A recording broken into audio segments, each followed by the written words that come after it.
Well, Season 5 of My Little Pony has concluded with the Cutie remark. And you know what that means? It means we gotta wait another year now for the next season! Yay! Nope. This episode starts off with Starlight Glimmer coming back as the villain. Yay! And because of this, we get to see what a crazy, paranoid, deranged, hypocritical, megalomaniacal sociopath she actually is. And her plan involves time travel, which of course is a terrible idea most of the time, and I would be lying if I say it entirely worked here, but for the most part it did work pretty well. Basically, she goes back in time and decides to erase the sonic rain boom from ever happening, thus causing a bad future where Twilight never met her friends. However, because of the butterfly effect, things get a bit crazy. Basically, every single time Twilight goes back to the present's even worse than the last time. The first time, for example, there's a war with King Sombra and the Crystal Empire. Sweet Apple Acres has been industrialized to reduce food rations, Dash has a partially bitten off ear and a mechanical wing, and Maud and Pinkie are just like grim, gritty soldiers. And, you know, for kids show after all, and totally not Fallout Equestria, which I haven't read, probably should. Other bad futures we briefly see include Zecora leading an army of ponies, and by army I mean a really small amount, against Queen Chrysalis and a little resistance force.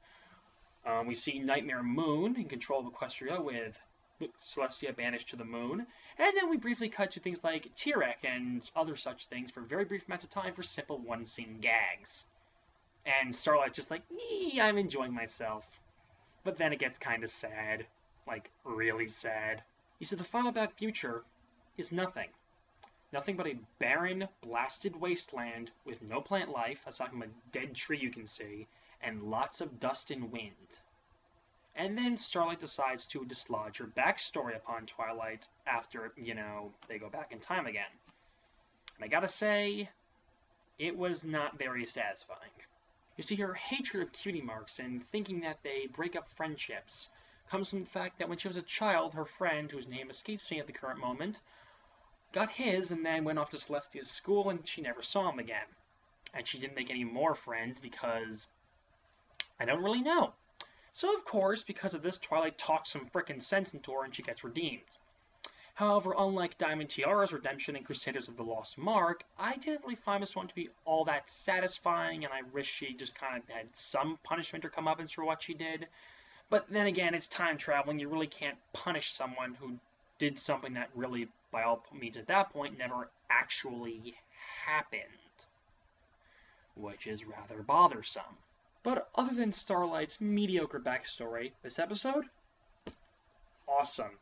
The tension was great, the animation was awesome, lots of great visuals during Sombra's war sequence, even if he still does not look like he belongs in the show at all, with the poor use of gradients. The cape was at least flowing this time, and he only had one line instead of 12.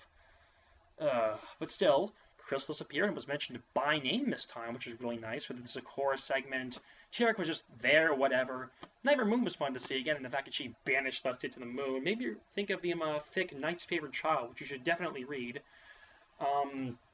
And everything else was a lot of fun. Flim and Flam was random for them, but the Lorax reference, I guess, was kind of nice. So, yeah. I am quite glad that I sat through this. I'm still glad to be a part of this fandom. So, that's about it. This is Eric M. Weingart signing off, saying the horses is too easy. I'll see you all in Season 6. Toodles.